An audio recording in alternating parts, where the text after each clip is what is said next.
नमस्कार साथियों, आपका यूपीपीसीएस हिंदी मीडियम चैनल में स्वागत है। और आप लोगों के बीच में जुडिशरी पे मेरी चर्चा हो रही थी। पॉलिटी का जो हम लोग लेक्चर सीरीज चला रहे थे, सुप्रीम कोर्ट हम लोगों ने डिस्कस कर लिया था। तो मैंने सोचा कि कुछ सवाल भी साथ में डिस्कस करते चलें, तो थोड़ा सा क्लियरिटी आती रहेगी दिमाग में और चीज़ों को हम लोग आसानी से सॉल्व कर सकेंगे। ठीक है, तो चलिए हम लोग ज़रा देखते हैं किस प्रकार के सवाल आयोग ने पूछे हैं विगत वर्षों में, और उसकी हम यहाँ पर तैयारी देखते हैं। ज़रा सा हम लोगों ने किस हिसाब से पढ़ा है और कैसे हम उसका प्रयोग यहाँ पर कर सकते हैं। तो पहला जो सेंटेंस है, पहला जो क्वेश्चन है उसको ज़रा देख लेते हैं। भारत के सर्वोच्च न्यायालय में न्यायाधीशों की जो स्वीकृत संख्या वो कितनी है? ये देखिए, कभी सवाल पूछा गया होगा, बहुत पुराना है, लेकिन वर्तमान में मैंने आपको बताया है ये जो स्वीकृत संख्या है वर्तमान में ये 34 है, जिसमें एक चीफ जस्टिस है और आपके जो 33 हैं वो आपके अन्य न्यायाधीश हैं। ठीक है, तो ये कब हुआ था? 2019 में संविधान जो न्यायाधीश की नियुक्ति संबंधी जो आदेश था 1956, उसके तहत इसकी स्थापना की गई। ठीक है, तो ये यहाँ पर कोई वाक्य नहीं है, यहाँ पर 33 इसका चौथे संसद इसका हो जाएगा। आगे बढ़ते हैं, दूसरा क्वेश्चन क्या कहता है इसको जरा देख लें। भारत में उच्चतम न्यायालय का उद्घाटन किस स्थिति में हुआ? मतलब स्थापना की बात कर रहा है। तो मैंने आपको पढ़ाया था 28 जनवरी 1950, ये डेट याद रखिएगा। 28 जनवरी 1950 को भारत का उच्चतम न्यायालय बना था। ठीक है, तीसरा वाक्य देखते हैं। अगर नेक्स्ट ये क्या पूछ रहा है? ये पूछ रहा है उच्चतम न्यायालय में न्यायाधीशों की संख्या में वृद्धि करने की शक्ति किसमें निहित है? तो आपको मैंने बताया था संसद ने 1956 में एक अपना बिल बनाया, न्यायाधीश संख्या वृद्धि अधिनियम करके, उसमें पूरा बनाया था उन्होंने नियम, और उसके तहत ये बात कही थी कि जो संसद है वो समय समय पर आवश्यकता अनुसार जो सर्वोच्च न्यायालय है उसमें संख्या में वृद्धि कर सकता है आवश्यकता अनुसार। तो 2019 में लास्ट वृद्धि की गई थी, इसमें पहले संख्या 31 थी, इसको बढ़ाकर 34 किया गया था, 3 जज बढ़ाए गए और इस प्रकार से 34 हैं, एक चीफ जस्टिस ऑफ इंडिया और प्लस जो 33 हैं वो आपके अन्य न्यायाधीश हैं। तो ये आपकी संख्या हो जाएगी, बी हो जाएगी, संसद इसका आंसर हो जाएगा। इसके बाद देखते हैं नेक्स्ट क्वेश्चन। उच्चतम न्यायालय के न्यायाधीश किस प्रकार हटाए जा सकते हैं? तो आपको मैंने अभी हाई कोर्ट जब हम पढ़ेंगे तो उस पर जानने का प्रयास करेंगे कि हाई कोर्ट में किस हिसाब से न्यायाधीशों को हटाया जाता है। तो वहां पर संविधान में साफ साफ लिखा है कि जिस प्रकार से सर्वोच्च न्यायालय के न्यायाधीश हटाए जाएंगे उसी प्रकार से उच्च न्यायालय के न्यायाधीशों को भी हटाया जाएगा। तो कौन हटा सकता है? तो आपको पता होना चाहिए। ये देखिए, आप तुरंत राष्ट्रपति लगा सकते हैं, हालांकि राष्ट्रपति इसका आंसर हो सकता है, बिल्कुल सही हो सकता है अगर, लेकिन ये ना मुख्य न्यायाधीश के अनुसार ये हो नहीं सकता, तो आपको ये तो काट देना चाहिए पहले। राष्ट्रपति द्वारा ये हो सकता है, चलिए आप इसको रख सकते हैं। राष्ट्रपति के द्वारा सुप्रीम कोर्ट के मुख्य न्यायाधीश की सिफारिश पर, इसकी सिफारिश पर नियुक्ति होती है। यहाँ पूछा जा रहा हटाया, तो ये भी आपका आंसर नहीं हो सकता, इसको भी हटा दीजिए। ठीक है, अब ये बचा राष्ट्रपति के द्वारा संसद की सिफारिश पर, ये चौथा आपका कथन है। ये दोनों सही हो सकते हैं, लेकिन आपको मैंने बताया कि केवल संसद ही हटा सकती है। लोकसभा में 100 लोग प्रस्ताव लेकर आते हैं और राज्यसभा में 50 लोग प्रस्ताव लेकर आते हैं। अलग अलग सदन में विशेष बहुमत की आवश्यकता होती है। जब वो पास हो जाता है, अगर लोकसभा अध्यक्ष को ये लगता है कि हाँ ये जो प्रस्ताव लाया गया ये सही है, वो पास कर देते हैं, तो उस पर बहस होती है, वोटिंग होती है, फिर दूसरे सदन में यही बात जाती है और दूसरे सदन में भी वहां विशेष बहुमत लगाया जाता है। तो फिर उसके बाद जब वो बिल पारित हो जाता है तो वो राष्ट्रपति की साइन के लिए जाता है। तो अभी तक किसी को नहीं हटाया गया है, हालांकि बिल आए हैं एक दो बार, लेकिन अभी तक किसी को हटाया नहीं गया है। ऐसे एक भी बार वाकया नहीं हुआ है भारत में कि किसी न्यायाधीश को हटाया गया उसके पद से। तो राष्ट्रपति के द्वारा संसद की सिफारिश पर हटाया जाएगा, ये इसका सटीक आंसर होगा, डी आंसर इसका हो जाएगा। यहाँ नेक्स्ट देखते हैं, सर्वोच्च न्यायालय में न्यायाधीश नियुक्त होने के लिए व्यक्ति को कम से कम कितने वर्ष उच्च न्यायालय का एडवोकेट होना चाहिए? तो मैंने आपको एलिजिबिलिटी पढ़ाई थी, है ना, कि एलिजिबिलिटी जो है वो कितनी होनी चाहिए। तो एलिजिबिलिटी मैंने आपको बताया था वो भारत का नागरिक हो, भारत का नागरिक हो, और मैंने बताया था कि हाई कोर्ट का कम से कम 5 साल तक उसने जज संभाला हो, न्यायाधीश रहा हो, या फिर हाई कोर्ट में साथ में 10 साल तक उसने वकालत की हो, या राष्ट्रपति की नजरों में बहुत बड़ा कोई वो कानूनविद हो। लेकिन ये कानूनविद जो है ये हाई कोर्ट में न्यायाधीश के रूप में नहीं आएगा। हाई कोर्ट में किसी भी कानूनविद को इस हिसाब से नहीं रखा जा सकता जैसे सुप्रीम कोर्ट में रखा जाता है। तो ये थोड़ा सा यहाँ पर चौथे पॉइंट में अंतर आ जाता है। हालांकि ये बहुत डीप है, आपसे इतना नहीं पूछना चाहिए, लेकिन फिर भी आप याद करने के लिए रख सकते हैं इसको। तो ये आपको जरूर पता होना चाहिए हाई कोर्ट में और और एडवोकेट कितना रहना चाहिए। तो इसका आंसर 10 हो जाएगा, ठीक है। तो इसका आंसर बी आंसर इसका हो जाएगा। ये पूछ रहा था ना कितने वर्ष तक उच्च न्यायालय में एडवोकेट होना चाहिए, तो 10 वर्ष तक इसकी बात है। भारतीय सर्वोच्च न्यायालय में न्यायाधीश की नियुक्ति कौन करता है? तो सर्वोच्च न्यायालय में मैंने आपको बताया कि न्यायाधीश की जो नियुक्ति है ना, वो तो राष्ट्रपति ही करते हैं, लेकिन राष्ट्रपति सलाह पर करते हैं। 124 के तहत जो उनको सलाह मिलती है, उसके तहत वो जो नियुक्ति करते हैं। मैंने आपको बताया था ना 144 जो है 2 के तहत, 144 2 के तहत ये ऐसा करते हैं। ये आप याद रखिएगा, कभी कभार 124 2 भी पूछ लेता है, तो एक भी कोई याद रहेगा ना तो ये मैचिंग में पूछेगा आपसे, तो आप मैचिंग में उसको आंसर दे सकते हैं आसानी से। तो भारत का जो न्यायाधीश की नियुक्ति कौन करता है? तो इसकी राष्ट्रपति करता है, बाकायदा कोलिजियम व्यवस्था की सलाह पर। तो ये आपको पता होना चाहिए। तो इसका आंसर अगर मैं हल करता तो प्रधानमंत्री इसका आंसर हो नहीं सकता, प्रधानमंत्री नियुक्ति नहीं करते हैं। भारत का मुख्य न्यायाधीश, चलिए मान लीजिए एक बार सही, लोकपाल का काम ही नहीं है ये, लोकपाल का काम तो जांच करना है, तो ये आंसर हो नहीं सकता। अब ये बचा और ये बचा, तो भारत का मुख्य न्यायाधीश स्वयं करता नहीं है, वो कोलिजियम व्यवस्था के आधार पर करता, तो ये आंसर होगा नहीं। और कोलिजियम व्यवस्था जो है, कोलिजियम व्यवस्था राष्ट्रपति के पास बाकायदा पूरी फाइल भेजता है, राष्ट्रपति उस पर साइन करते हैं। नेक्स्ट क्वेश्चन देखते हैं। सर्वोच्च न्यायालय का न्यायाधीश अगर अपना पद छोड़ना चाहे तो वो किसको छोड़ सकता है बाकायदा लिखित में? तो मुख्य न्यायाधीश को नहीं, ऐसा तो नहीं है, वो राष्ट्रपति को बाकायदा लिख कर जाएगा, राष्ट्रपति को वो अपना पद त्याग दे सकता है। ये आपको पता होना चाहिए, क्योंकि राष्ट्रपति उसको शपथ दिलाते हैं। सर्वोच्च न्यायालय के न्यायाधीशों की सेवानिवृत्ति की उम्र क्या है? सर्वोच्च न्यायालय के न्यायाधीशों की, अभी जब हम हाई कोर्ट पढ़ेंगे तो हाई कोर्ट में 62 वर्ष है, सर्वोच्च न्यायालय में जो है वो 65 वर्ष है। सर्वोच्च न्यायालय में 65 वर्ष का आंसर जो है वो सी आंसर हो जाएगा, ये आपको पता होना चाहिए। इसके बाद देख लेते हैं उच्चतम न्यायालय के न्यायाधीशों का वेतन निर्धारण कैसे होता है। देखिए उच्चतम न्यायालय का जो वेतन है, उनके जो न्यायाधीशों का वेतन है, वो संसद द्वारा समय समय पर चेंज किया जा सकता है, बीच में कभी चेंज नहीं किया जाएगा, क्योंकि एक तरीके से ये माना जाएगा कि उच्चतम न्यायालय की जो स्वतंत्रता है, मतलब उसको बहुत सारी स्वतंत्रता दी गई है, न्याय क्षेत्र की स्वतंत्रता दी गई है, कोई वेतन कटौती नहीं कर सकता है, इस सब की स्वतंत्रता दी गई है। तो अगर किसी प्रकार से अगर वेतन काट दिया जाएगा तो कहीं ना कहीं उसके जो स्वतंत्रता है उस पर हस्तक्षेप विधायिका द्वारा या कार्यपालिका द्वारा किया जा सकता है। तो तो ये स्वतंत्रता अधिकार के तहत होता है। तो इसकी चर्चा कहाँ हो सकती है? ये केवल संसद में हो सकती है। आचरण पर कोई बात नहीं होगी, वेतन पर भी बात हो सकती है, वो भी एक बार कि आपको वेतन बढ़ाना है, इस संबंध में बातचीत की जा सकती है, इसके अलावा कोई बातचीत नहीं हो सकती है। इसके बाद देखते हैं सेवानिवृत्त होने के पश्चात सर्वोच्च न्यायालय के न्यायाधीश वकालत कर सकते हैं। तो मैंने आपको बताया था कि ये सबसे बड़ी बात होती है, सेवानिवृत्त होने के पश्चात सर्वोच्च न्यायालय के कोई भी न्यायाधीश कहीं पर भी वकालत नहीं कर सकते हैं, क्योंकि वो सबसे बड़ी जो कोर्ट है उसमें ही जब वो जज बन गए हैं तो अब वो कहाँ जाएंगे। अगर कहीं ना ऐसा माना जाता है कि अगर वो कहीं वकालत करने जा रहे हैं तो कहीं ना कहीं वो किसी मोटिव से किसी बड़े चीज का निर्णय दे सकते हैं।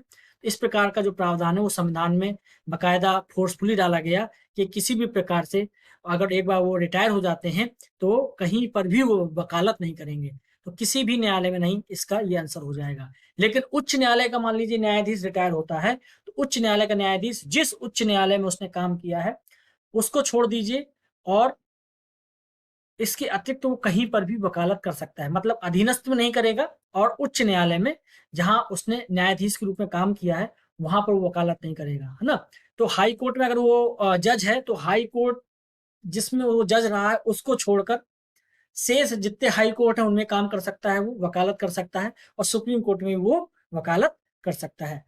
तो ये आपको याद रखना पड़ेगा, ये आपसे कभी कभार पूछ सकता है सवाल पे। भारत के सर्वोच्च न्यायालय के कार्यवाहक मुख्य न्यायाधीश, मैंने आपको बताया था ये अलग से कि कार्यवाहक मुख्य न्यायाधीश का मतलब क्या है। इसका मतलब ये होता है कि मान लीजिए भारत के जो मुख्य न्यायाधीश हैं वो किसी उनकी ऐसी अवस्था है कि वो काम नहीं कर पा रहे हैं, या किसी कारणवश जो चीफ जस्टिस का जो पद है वो खाली है, तो उधर पर एक कार्यवाहक मुख्य न्यायाधीश की बात की जाती है। तो इसकी नियुक्ति कौन करते हैं? इसकी नियुक्ति राष्ट्रपति करते हैं, ठीक है, तो ये आपको सी आंसर पता होना चाहिए। इसके बाद देखते हैं सर्वोच्च न्यायालय के न्यायाधीश की नियुक्ति कौन करता है। तो सर्वोच्च न्यायालय के न्यायाधीश की नियुक्ति जो है राष्ट्रपति के द्वारा होती है, ये तो इसने क्वेश्चन में ही बता दिया है ना। लेकिन किसकी सलाह पर? राज्यसभा नहीं, लोकसभा नहीं, प्रधानमंत्री नहीं हो सकता, सर्वोच्च न्यायालय के मुख्य न्यायाधीश के परामर्श के साथ। अब आप कह सकते हैं मुख्य न्यायाधीश के परामर्श के साथ थोड़े ना, ये तो कोलेजियम व्यवस्था के साथ होता है। तो यहाँ पर कोलेजियम व्यवस्था ये सबसे कम गलत है इन सब में, है ना। ये भी पूरी तरीके से सही नहीं लिखा हुआ है, लेकिन सबसे कम जो गलत है वो डी ऑप्शन है, इसलिए यहाँ पर ऑप्शन डी होगा। इसके बाद नेक्स्ट क्वेश्चन देखते हैं, भारत में कोलिजियम व्यवस्था कब से अपनाई गई थी। तो मैंने आपको बताया था कि 1998 से जो वर्तमान कोलिजियम व्यवस्था है 5 सदस्यों की, वो चल रही है। लेकिन 1993 में पहली बार 3 सदस्यों वाली कोलिजियम व्यवस्था की बात की गई है, और उसी को 1998 में परमानेंट कर दिया था 5 सदस्यों की संख्या के तहत। तो ये 1993 से चल रहा है, ये आपको पता होना चाहिए। कोलिजियम व्यवस्था कब स्थापित हुई? तो 1993 में, ये पता होना चाहिए। सन बड़ा इंपॉर्टेंट है ये 1993। आप देखेंगे इसी समय 92 के आसपास 72-73वां संविधान संशोधन पंचायत संबंधी आता है, 74वां आता है।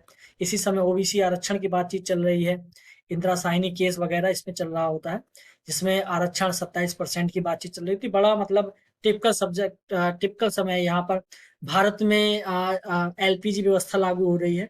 बहुत सारी चीजों का परिवर्तन हो रहा है इस साल में, 92-93 के आसपास काफी भारत में इस समय उथल पुथल मची हुई है।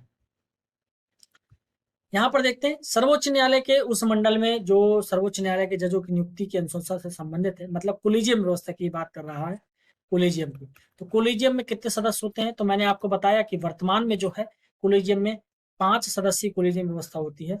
तो ऐसे एक इसमें लिखा हुआ में सर्वोच्च न्यायालय के मुख्य न्यायाधीश के अतिरिक्त कुछ अन्य वरिष्ठ न्यायाधीश होते, तो ऐसे न्यायाधीशों की संख्या कितनी है? तो आपको 5 नहीं लगाना, ये आप सबसे पहले हटा दीजिए, ये 4 होंगे, क्योंकि यहाँ पर मुख्य न्यायाधीश उसने जोड़ दिया, chief justice of India plus 4 वरिष्ठ सदस्य मिलकर एक कोलिजियम बनाते 5 सदस्यों की। तो यहाँ पर 4 आंसर हो जाएगा, बी आंसर हो जाएगा। तो ये आपको पता होना चाहिए। चलिए आगे चलते हैं। नेक्स्ट क्वेश्चन क्या है, भारतीय संविधान के तदर्थ न्यायाधीश मतलब एडहॉक जो जज होंगे उनकी नियुक्ति कौन करता है? उनकी नियुक्ति का जो प्रावधान है वो कहाँ पर है? तो केवल सर्वोच्च न्यायालय में है। क्यों? क्योंकि मैंने आपको बताया कि 34 सीटें होती है वहां पर, एक चीफ जस्टिस ऑफ इंडिया की सीट होगी, और इसके बाद जो 33 अन्य न्यायाधीश होंगे उनकी सीट होगी। तो ये कभी खाली नहीं रह सकता है ना, तो कभी खाली नहीं रह सकता है, तो इसलिए तदर्थ एडहॉक पर न्यायाधीश बुला लिए जाते हैं, एडहॉक पर उन पर कार्य करवाया जाता है कि आप सर्वोच्च न्यायालय के न्यायाधीश के रूप में कार्य करेंगे जब तक नई नियुक्ति नहीं हो जाती है। कभी कभार ऐसा हो जाता है, राष्ट्रपति जी के पास फाइल पहुंच जाती है और किसी कारणवश उसमें लेट हो जाता है, तो इस प्रकार की कंडीशंस कभी आ सकती हैं। तो ये तदर्थ न्यायाधीश का जो प्रावधान है वो यहाँ पर किया गया है, क्योंकि सर्वोच्च न्यायालय ही अपील का भी काम करती है, बहुत सारे उसके पास काम रहते हैं, मूल अधिकार के भी काम रहते हैं, तो किसी प्रकार से सीट वहां पर खाली नहीं होनी चाहिए, तो इसलिए ये सर्वोच्च न्यायालय में केवल इसका प्रावधान है। जबकि हाई कोर्ट में इस टाइप का कोई प्रावधान नहीं है तदर्थ न्यायाधीशों का, वहां कार्यकारी मुख्य न्यायाधीश का हो सकता है, कार्यकारी मुख्य न्यायाधीश का केवल प्रावधान है वहां पर, और तदर्थ न्यायाधीशों का कोई प्रावधान नहीं है। इसके बाद देखेंगे न्यायाधीशों की नियुक्ति में कार्यपालिका, विधायिका एवं मुख्य न्यायाधीश की भागीदारी की अनुशंसा की गई। तो ये मैं बता रहा हूँ आपको, आपने नेशनल जुडिशियल कमीशन, आपने राष्ट्रीय न्यायिक आयोग की मैंने चर्चा की थी, उसने बताया था कि मुख्य न्यायाधीश उसके हेड होते हैं, फिर 2 सदस्य विधि मंत्रालय के होंगे, 2 कानून जानने वाले होंगे, और 2 आपके जज होंगे, और साथ में विपक्ष पार्टी के लोग भी होंगे। तो कई प्रकार की बातें उसमें कही गई थी। तो ये जो चीजें बनाई गई ये किसके अनुसार बनाई गई? तो द्वितीय प्रशासनिक आयोग ये हमारा बना था, ये 2005, इसको वीरप्पन जो मोइली करके एक थे, वी मोइली करके, वो इसके हेड थे द्वितीय प्रशासनिक आयोग के। जब एथिक्स का पेपर पढ़ेंगे तो वहां भी सेकेंड जो को प्रशासनिक आयोग बोलते हैं, मुझे एक्चुअली इसका नाम, इसको इंग्लिश में ARC बोलते हैं आई थिंक, थोड़ा सा मैं मिस कर रहा हूँ। खैर प्रशासनिक सुधार आयोग जो है ये, तो इसमें द्वितीय जो प्रशासनिक आयोग है 2004-5 के आसपास ये बना था। तो इसमें कई प्रकार की अनुशंसाएं की गई कि न्यायालय आपकी निर्वाचन पद्धति में क्या सुधार होना चाहिए, न्यायालय में क्या सुधार होना चाहिए, तो न्यायालय से संबंधित एक सुधार इसमें ये दिया गया है। तो आप मेंस में इस शब्द का प्रयोग कर सकते हैं, और प्री के लिए आपको याद रखना है वो द्वितीय प्रशासनिक आयोग, इसके हेड कौन थे, वो मोइली करके, वी मोइली करके, आप बस नाम याद कर लीजिएगा। वहां पर आप जैसे ऑप्शन देखेंगे तो आप टिक कर देंगे, और कोई नहीं था इसमें। राष्ट्रीय न्यायिक आयोग जो है, इसमें अनुशंसा इसके आधार पर की गई थी ना, ये अनुशंसा करता तब इसकी गठन की बात की जाती है, लेकिन इसको निरस्त कर दिया जाता है। तो ये अनुशंसा की बात कहाँ की गई, तो द्वितीय प्रशासनिक आयोग में की गई, ये आपको याद रखना है। इसके बाद जो नेक्स्ट क्वेश्चन है उसको देख लेते हैं। भारतीय संविधान के निर्वचन, मतलब संविधान से संबंधित अगर कोई बातचीत आती है, निर्वचन होता है, तो कम से कम कितने लोग होने चाहिए उसको सुनने के लिए, तो संविधान पीठ बोलते हैं इसको, अगर सही से इसका नाम दिया जाए तो। संविधान पीठ में मिनिमम कितने सदस्य होने चाहिए, मिनिमम 5 सदस्यों की बात है, ये आप याद रख लीजिएगा। संविधान पीठ में कम से कम 5 सदस्य होना आवश्यक है। जिस प्रकार से कोलिजन व्यवस्था है ना, ठीक उसी प्रकार से संविधान की अगर कोई बात होती है संविधान से संबंधित, तो उसमें मिनिमम 5 सदस्य होना चाहिए। तो ये हमने ढेर सारे सवालों को हल किया, और हमने जाना कि जो हमने पढ़ाई की तो उसमें ज्यादातर सवाल आयोग डायरेक्ट पूछता है। बहुत ज्यादा डीप में जाने का आयोग का प्रावधान नहीं रहता। आप वो कथन कारण में भी सवाल पूछेगा, तो बड़े डायरेक्ट से सवाल रहते हैं। बस आपको थोड़ा सा जो ध्यान देना है वो ये देखना है कि उसने गलत पूछा है या सही पूछा है, या फिर उसने मैचिंग कराने में क्या क्या चीजें वो पूछना चाह रहा है। तो इस सब चीजों को थोड़ा थोड़ा आप अगर ध्यान देंगे तो आप ये समझेंगे कि जो हमने पढ़ा है उसी से कमोबेश सारा कंप्लीट हो जाता है, उसकी अतिरिक्त कोई आवश्यकता नहीं। बस आप केवल सवालों को लगाइए, और एक बार पढ़ने के पश्चात एक दो रिवीजन कर लीजिए, तो आप आसानी से अपने आप को पॉलिटी में कवर अप करेंगे। अभी सुप्रीम कोर्ट से संबंधित और सवालों को हल करेंगे। ये सुप्रीम कोर्ट है अपना, ठीक है ना, इसको माननीय सुप्रीम कोर्ट बोलते हैं, है ना। जब भी आप कभी इंटरव्यू में देने जाइए तो वहां माननीय सुप्रीम कोर्ट लगाकर जरूर बोलिएगा। इससे एक प्रभाव जाता है कि आप जो पद है उसकी गरिमा का बड़ा ध्यान रखते हैं, है ना, तो इससे मैसेज जाया करता है सामने। तो ये माननीय सुप्रीम कोर्ट है अपना, और सुप्रीम कोर्ट पे हमने ये करीब 17-18 सवाल हमने यहाँ पर किए हैं आज। अभी और भी सवाल करेंगे, और हाई कोर्ट से संबंधित, अधीनस्थ कोर्टों से संबंधित चीजों को भी देखेंगे, वहां से भी सवालों को हल करेंगे। तो अभी कम से कम हम सवालों की 2-3 सीरीज भी इसमें पूरा कंप्लीट कर लेंगे, क्योंकि बहुत इंपॉर्टेंट है, इससे सवाल आपको अवश्य मिलेगा। तो अगर जो हमने टॉपिक में नहीं पढ़ा है वो सवालों से माध्यम से हम हल कर लेंगे, तो इस प्रकार से ओवरऑल हमारा पूरा कंप्लीट तैयार हो जाएगा। तो फिर इतना ही है आज सवालों में। फिर नेक्स्ट नेक्स्ट पार्ट में मिलेंगे सवालों को ये लेकर, और हाई कोर्ट वगैरह के भी जो उसमें नोट्स बने हुए हैं उन पर हम लोग चर्चा एक कर लेंगे। तो आज इतना ही रखते हैं फिर। नमस्कार।